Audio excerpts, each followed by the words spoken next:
Ready? Start. Sir, coming to technical education, I may point out there are many colleges without infrastructure. Several colleges have been running without any facilities. You have to do something so that these colleges acquire the necessary infrastructure. NPE also spoke about the capitation fees charged by these engineering and medical institutions in the interest of maintaining standards, etc. Commercialization of technical education should be curbed. The All India Council of Technical Education has been given this task, but today 8 engineering colleges in Bihar, 27 in Karnataka, 52 in Maharashtra, 22 in Tamil Nadu, and about 5 medical colleges in Karnataka are still collecting high capitation fees. You have promised to bring forward a central bill, but so far it has not been brought. More and more such colleges are proliferating every day.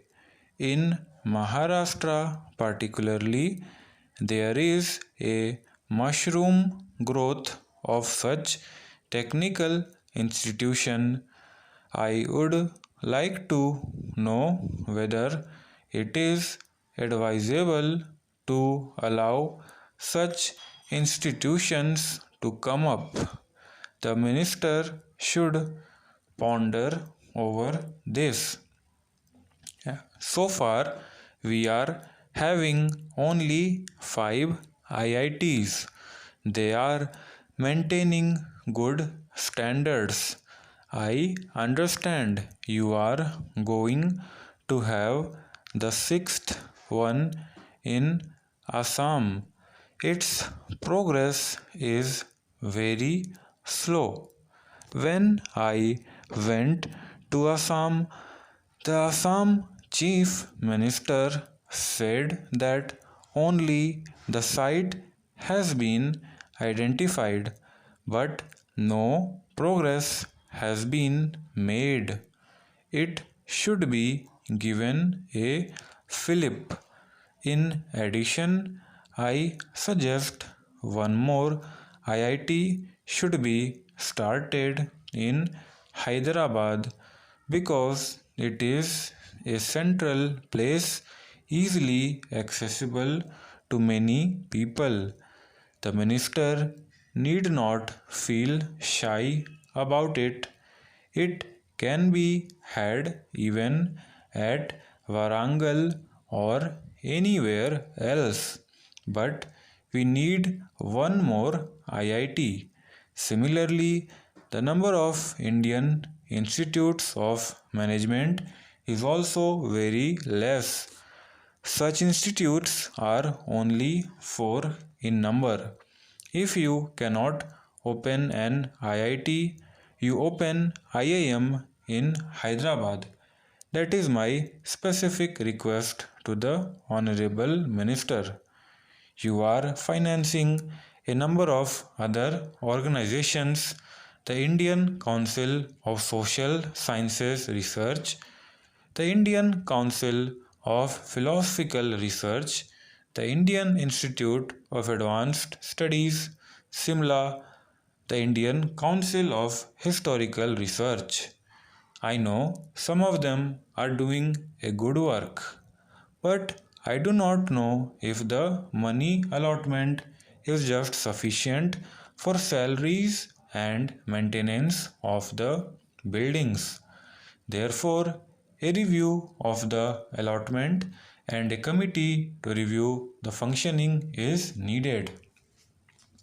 The minister knows that the administrative staff college in Hyderabad is a premier institution running on excellent lines, but you have given just rupees 2.5 lakhs as grant in this year's budget. I suggest such an organization must be encouraged. Similarly, for the scientist going abroad, you have provided only rupees 1.25 lakhs in the budget. It is a very small amount. This should be increased.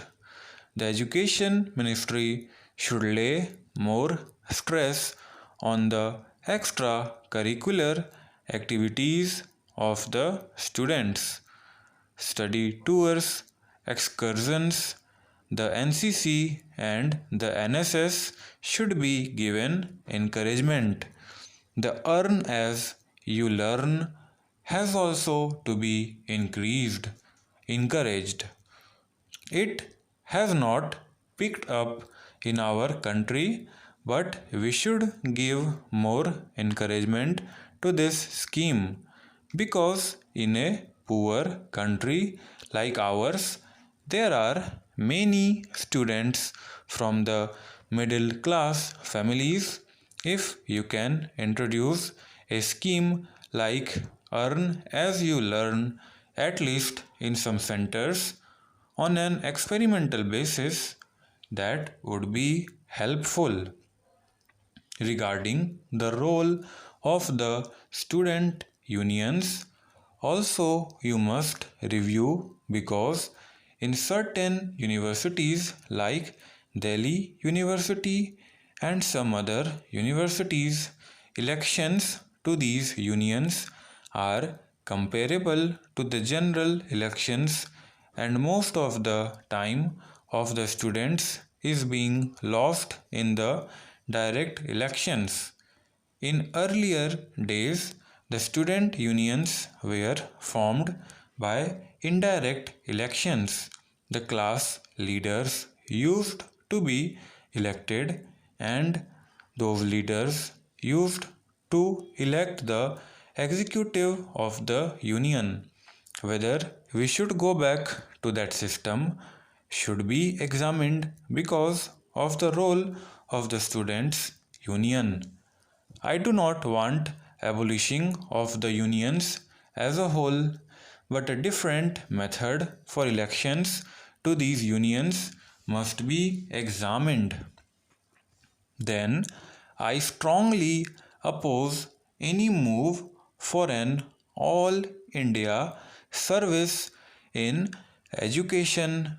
If you have got any thought like that, we will firmly oppose it, and all the non-Congress states are opposed to any new all India service, particularly in education, because teachers going from one place to another would not help.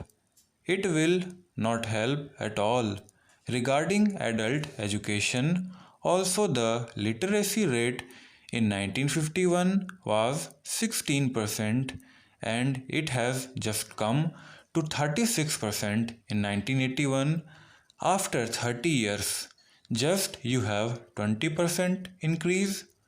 There are still 4 to 5 million illiterates in this country, and if you take the 15 to 35 years age group, they are now 210 million. It is very explosive situation. You must do something to remove adult literacy. Voluntary organizations should be encouraged to take up this task. Stop.